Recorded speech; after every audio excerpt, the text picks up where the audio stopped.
L'inquiétude tue la foi. L'inquiétude, c'est l'ennemi des enfants de Dieu. C'est l'inquiétude qui nous empêche de voir la gloire de Dieu. C'est l'inquiétude qui nous empêche de posséder notre héritage. Alléluia. On va reprendre le verset et petit à petit, je vais développer. Oui, qu'est-ce qu'il dit à partir du verset 31?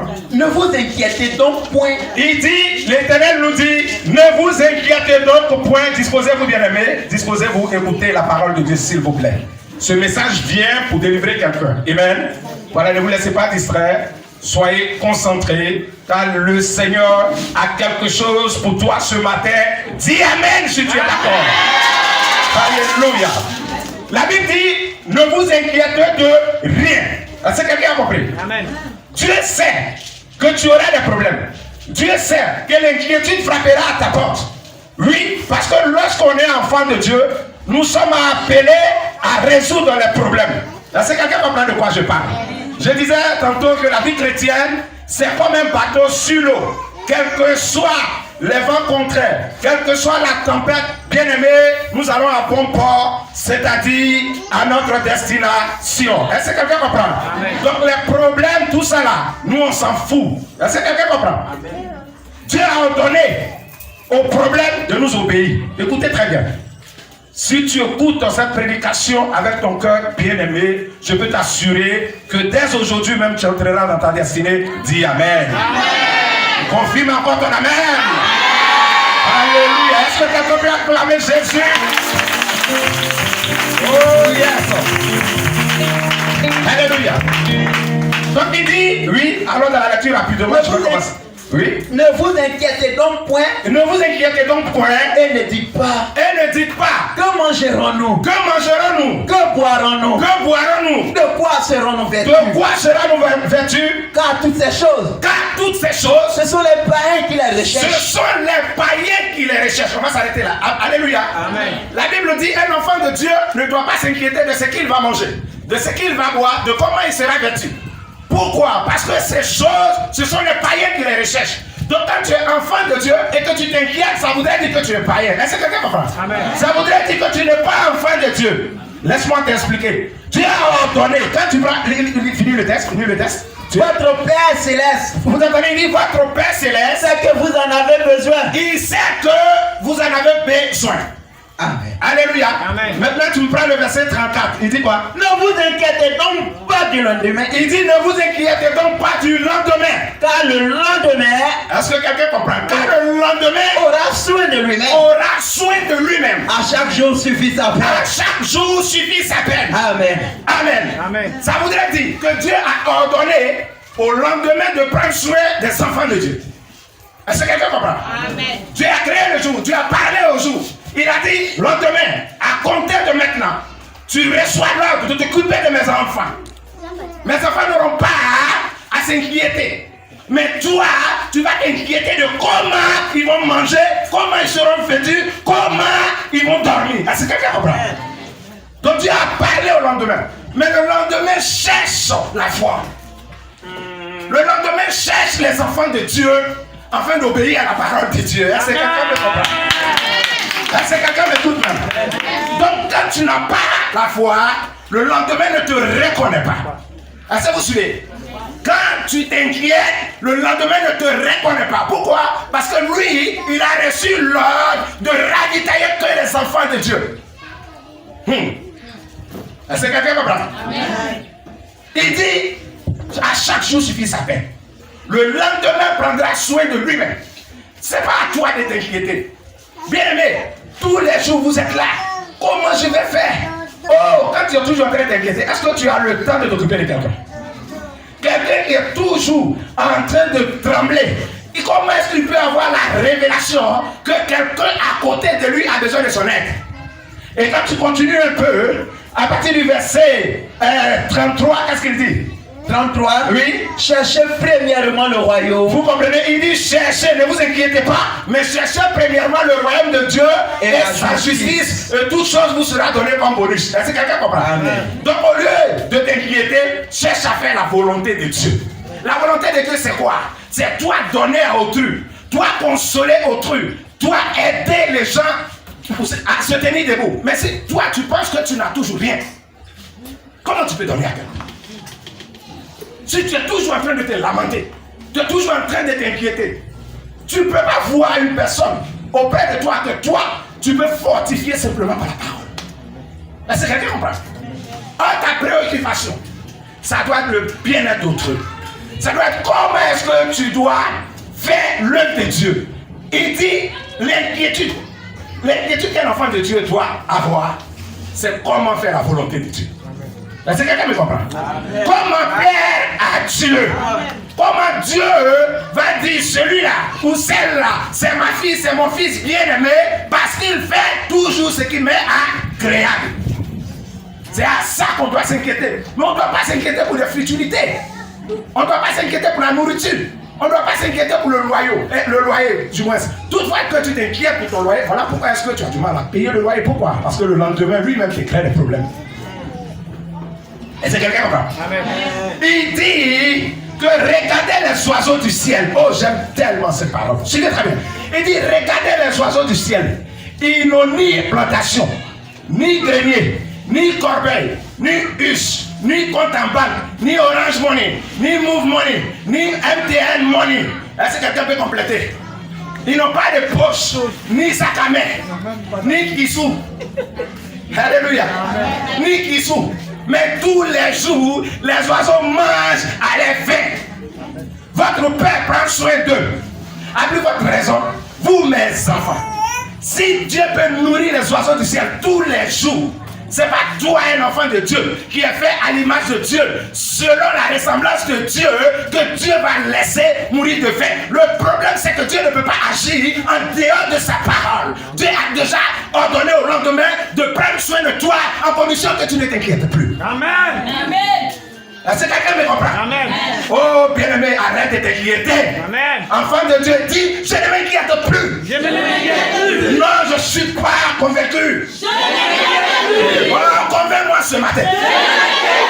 Je ne m'inquiète plus de rien. Je ne m'inquiète plus de rien. Quel que soit le problème que je traverse, je ne m'inquiète plus. Je ne m'inquiète plus. Bien-aimé, refusez de vous inquiéter. Amen. Arrêtez de vous inquiéter. Amen. Dieu ne veut pas que vous inquiétez. Amen. Les oiseaux, pourquoi est-ce que les oiseaux sont toujours nourris? L'oiseau prend petit déjeuner, il prend déjeuner, il prend dîner, il prend dessert. Pendant qu'il y a des gens qui font un coup KO. Mort subite, c'est-à-dire il mange chaque 18 heures. Il cale à 18 heures pour dormir et puis le lendemain 18 heures. On ne sait pas si c'est jeune ou bien c'est quoi. Toi, enfant de Dieu, vous comprenez? Tu manges une fois par jour. Pourquoi? Parce que l'inquiétude là, tu as fini avec ça. Est-ce que quelqu'un me comprend? Amen. Est-ce que quelqu'un m'écoute? Amen. Quand un oiseau se réveille, tu sais quelle est la première des choses qu'il fait? Il adore Dieu. À peine il fait jour, l'oiseau est là, fier. Amen. Fier. Gloire à toi, Seigneur. Hein? Aujourd'hui, je vais bouffer encore grâce à toi. Aujourd'hui, c'est mon jour. Aujourd'hui, je suis victorieux grâce à toi. C'est à toi qui as déjà tout planifié pour moi. Vous voyez? Regardez l'attitude de l'oiseau. Tu ne vas jamais voir un oiseau sur un arbre en train de dire aujourd'hui là, c'est moi. Jamais. Mais si vous voulez la brûler vos plantations, si vous voulez là, déraciner les arbres, mais ce n'est pas problème de l'oiseau. Est-ce que quelqu'un va prendre de quoi je parle? Si vous voulez la prendre la forêt et transformer la forêt en ville, l'oiseau sait qu'il va bouffer parce qu'il y a un Dieu qui l'a créé. Amen. L'oiseau s'inquiète jamais. Il est toujours joyeux, en train de se promener pendant que l'homme s'inquiète juste à côté. Souvent même il vient un peu te fortifier et tu veux le lapider. Jaloux. Tu es jaloux même de la liberté et de la joie d'un oiseau. L'oiseau ne passe son temps qu'à adorer Dieu. Il reconnaît qu'il est la créature et qu'il est un créateur. Amen. Tous les matins, oh l'Éternel des armées, tu es bon. Vous voyez? Et c'est pourquoi l'oiseau n'a jamais faim. Peuple de Dieu, arrêtez de vous inquiéter. Arrêtez de vous inquiéter. Ce que vous voyez là, c'est la réalité, mais ce n'est pas la vérité. La situation que tu traverses aujourd'hui ne détermine pas ton avenir. Amen. Frère, ce n'est pas ce qui est dans ta poche qui te fait, mais c'est ce que Dieu a mis en toi. C'est la parole de Dieu qui te fait. Est-ce que quelqu'un me comprend? Amen. Arrête de t'inquiéter. Un enfant de Dieu est là présentement, en train de se demander comment je vais m'en sortir. Comment je vais sortir de cette situation. Voilà ton problème. Ton problème, c'est l'inquiétude. Il va falloir regarder les choses en face et reconnaître que tu as un Dieu qui est capable de tout faire, qui amène à l'existence les choses qui n'existent pas. Alléluia. Amen. Un enfant de Dieu vit par la foi. Il croit en Dieu. Quand la foi n'est pas retrouvée en toi, frère, tu es comme, je ne sais pas, du sabre, du sel qui a perdu sa saveur. Comme du sable.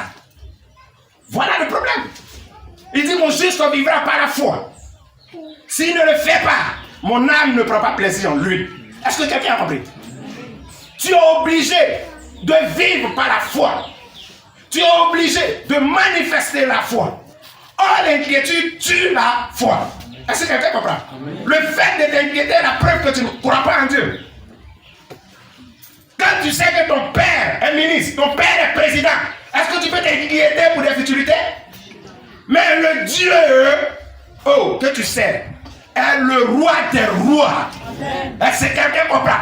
Le milliardaire des milliardaires, le créateur des finances, de tout ce que tu peux imaginer, il s'appelle Jésus-Christ, le beau gosse. C'est ton papa. Et toi, tu es inquiet. Tu offenses ce Dieu merveilleux. Tu offenses Dieu. Bien aimé, je voudrais un petit témoignage.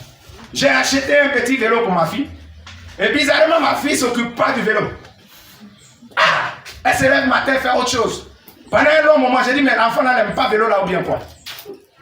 Et un jour, l'enfant prend le vélo, fique, elle dérape, mais dit, papa, tu vois, je peux vous assurer bien aimé, j'étais en joie, on dirait c'est moi-même qui roule le vélo là.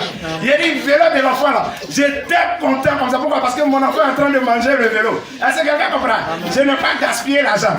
Vous voyez, c'est comme ça que Dieu t'a donné des choses. Regardez un être humain, mon enfant roule le vélo, regardez quelle joie ça peut me procurer.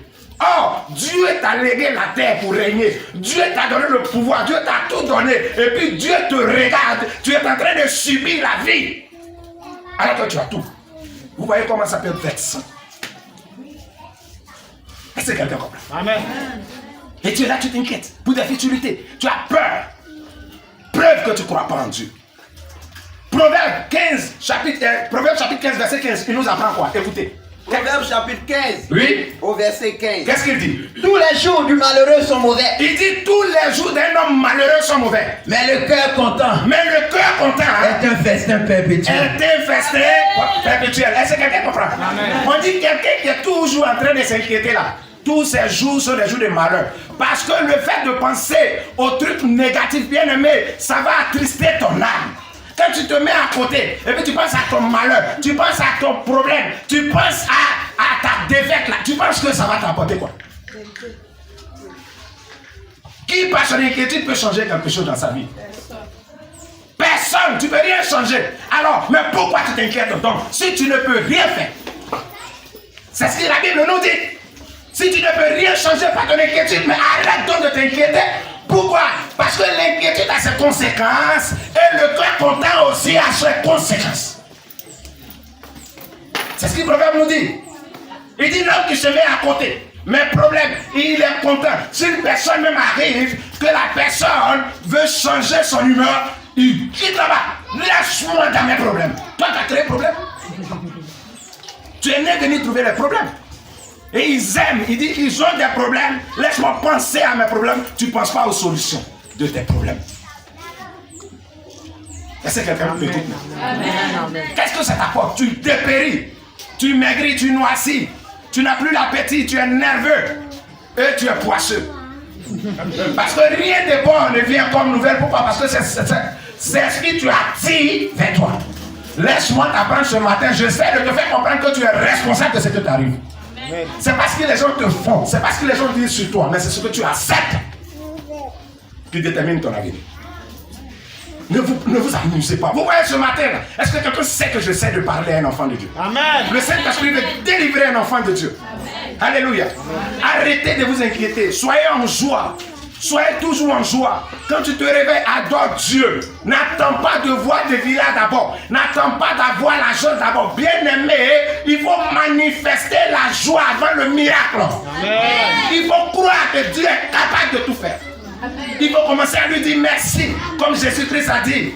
Oh, cette maladie n'est pas à la mort, mais elle est pour la gloire de Dieu. Et ensuite, il s'en va et dit, Lazare, sors. Père, merci. Parce que tu m'avais déjà exaucé. Est-ce que quelqu'un comprend? Il avait vu le miracle avant le miracle. Est-ce que quelqu'un peut me donner voilà? Alléluia. C'est cette attitude que nous devons avoir. Une mentalité de vainqueur. Frère, depuis qu'un vainqueur reste là en train de... tu as fait jusqu'à... Tout ton visage est devenu aussi... Tu as eu quoi dedans? Tu penses que c'est pleurer devant les gens, c'est quelqu'un qui va avoir pitié de toi. Frère, c'est pas dans tes yeux seulement qu'on a créé là, mais... Non. Ça aussi, ça n'intimide pas Dieu. Parce que d'autres pensent que quand je serai le meilleur pleureur, Dieu va avoir pitié de moi. Ça ne marche pas comme ça.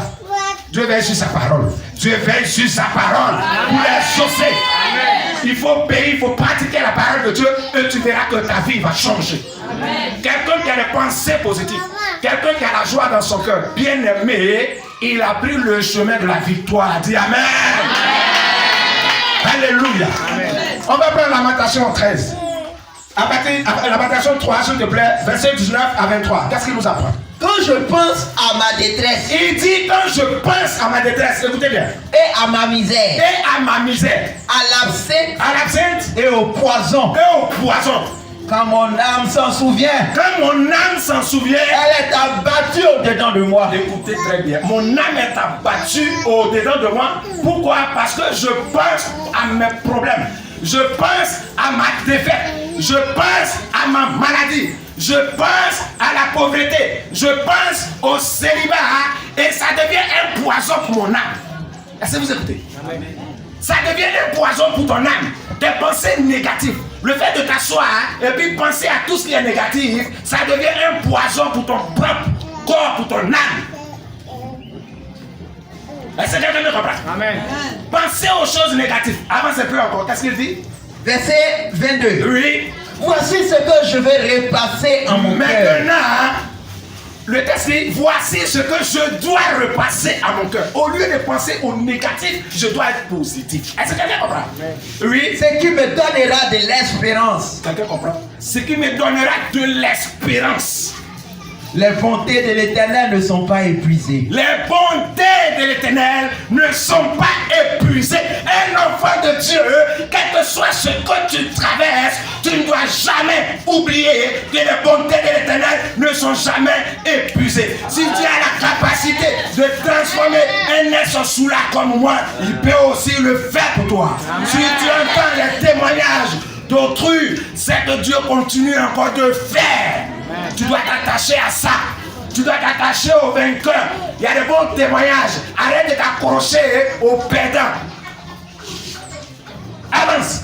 Dernier verset. Oui. Ces compassions ne sont pas à leur terme. C'est quelqu'un comprend. Les compassions de l'Éternel ne sont jamais à leur terme. Elles se renouvellent chaque matin. Elles sont renouvelables tous les matins. Les bontés, oh my God. Oh, ta fidélité est grande. Oh, que ta fidélité est grande. Amen. Alléluia. Alléluia. Oh, c'est ce que tu dois repasser dans ton cœur. Les bontés de l'Éternel. Tu n'as pas appris qu'il a ressuscité. La femme qui perdait le sang pendant 12 ans, tu n'as pas appris. Ah, pour toi, c'est longtemps. Non. C'est maintenant. C'est aujourd'hui même. Est-ce que quelqu'un me comprend même? Pour toi, c'est maintenant. C'est aujourd'hui même. Quoi? Jésus n'est pas un revenant.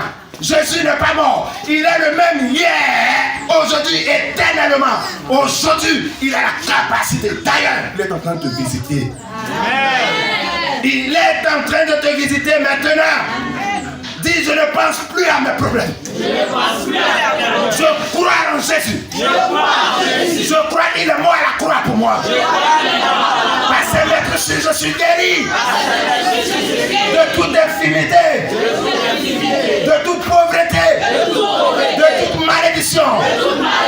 Au nom de Jésus, je ne m'inquiète plus, je ne pleure plus, parce que je suis plus que vainqueur. Dans le nom de Jésus. Amen. Amen. Alléluia. Alléluia. Bien-aimé, c'est la bonté de l'Éternel. Souviens-toi des bontés de l'Éternel tous les jours. La Bible dit qu'elles ne sont pas le thème. Elles sont renouvelables pas chaque mois, pas chaque année. Est-ce que quelqu'un comprend? Mais tous les jours. Tous les jours. Aujourd'hui, il peut être une journée bizarre. Mais espère que demain ou ce soir même, Dieu peut faire. Dans la journée, il y a matin et puis il y a soir. Ah, tu n'as pas compris. Alléluia. Est-ce que quelqu'un comprend? Si la journée est bizarre, frère, le soir peut être fort. Est-ce que quelqu'un comprend de quoi je parle? Ça dépend de ta mentalité. Ça dépend de ta foi. Est-ce que tu t'attends à la bonté de l'Éternel? Est-ce que tu es préparé à accueillir Dieu? Est-ce que quelqu'un m'écoute? Amen. Arrêtez de vous inquiéter. Arrêtez de vous soucier. Arrêtez ça. Travaillez dessus. Bien aimé, je sais que ce n'est pas facile. Parce que à peine tu vas te lever, l'inquiétude viendra frapper à ta porte. Mais toi, refuse de t'inquiéter. Amen. Refuse de t'inquiéter. Jésus nous a démontré ça. Lorsqu'il était avec les disciples, lui sur la barque, il faisait semblant de dormir, rien que pour nous apprendre comment vaincre les problèmes. Les disciples ont dit, Seigneur, tu ne vois pas ce qui est en train d'arriver, mais veux-tu nous laisser mourir? Jésus a dit, mais vous là, comment vous êtes là? Calmez-vous. Jésus ordonne à la tempête. Et la tempête se calme. Est-ce que quelqu'un comprend? Amen. La tempête, c'est ce que tu traverses. Dieu veut t'apprendre à ordonner toi-même. Est-ce que quelqu'un comprend de quoi je parle? Amen. Il a démontré dans son sommeil profond. Il dormait là. Pendant que la barque était en train d'aller de gauche droite, le monsieur dormait. Pourquoi? Parce que son âme. Pourquoi? Parce que sa puissance. Pourquoi? Parce que sa force est cachée dans la stabilité, dans le calme, dans la paix, dans l'amour, dans la joie. Alléluia! Alléluia! Ah, j'ai envie de m'arrêter. J'ai envie de m'arrêter. Je m'arrête ou bien on continue? Mais je ne vous sens pas, j'ai pas envie de faire ça.